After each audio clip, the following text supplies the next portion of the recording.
Bonjour, c'est Dukascopy TV. Vous regardez le ketchup de l'industrie de jeudi. Scootify, un réseau social pour la communauté financière, a annoncé aujourd'hui que la société, ayant une évaluation de 25 millions de dollars, a reçu 1,5 million de dollars des investisseurs privés. La communication sociale de Scootify se fait à l'aide des Scuttles, un post de 280 caractères qui permettent aux investisseurs et aux traders de partager les dernières nouvelles bien avant les médias traditionnels.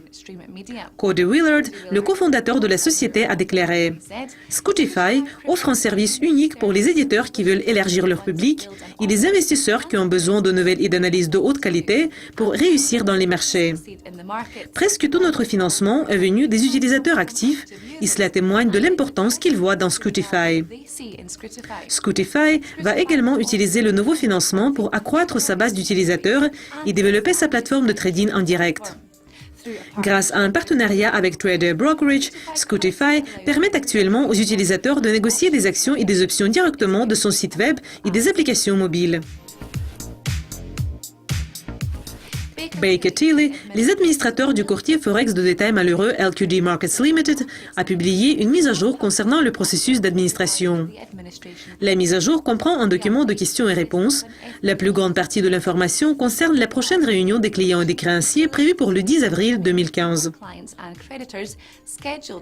Les administrateurs rappellent que la participation à la réunion n'est pas obligatoire, mais ceux qui viendront pourront voter sur les propositions des administrateurs spéciaux conjoints et leur poser des questions sur LQD Markets et le processus d'administration. Participer ou non à la réunion, c'est la décision du client.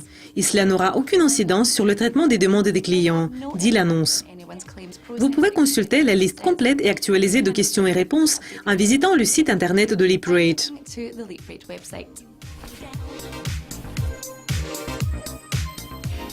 Gain Capital Holdings Inc. a finalisé l'acquisition de City Index Holdings Limited. La société combinée aura plus de 1,1 milliard de dollars d'actifs de clients, avec des volumes annuels de négociation de plus de 3 trillions de dollars.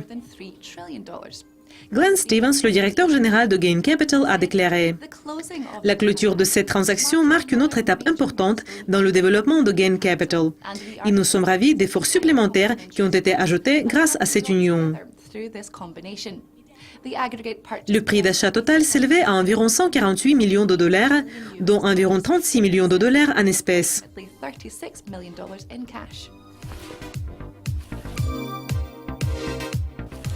La société de logiciels et de conseil financier First Derivatives plc poursuit sa campagne d'acquisition. Cette fois-ci, en achetant la totalité du capital émis de Affinity Systems Limited pour une contrepartie totale maximale de 14,5 millions de dollars canadiens.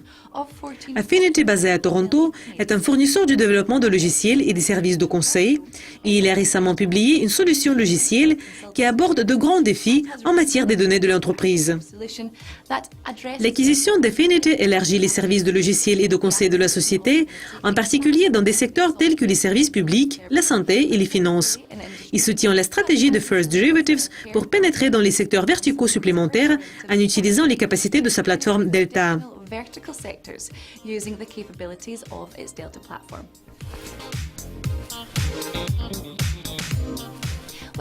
Bon, c'est tout pour le ketchup de l'industrie. Merci d'être avec nous. Restez à l'écoute pour voir notre prochaine édition demain. Au revoir.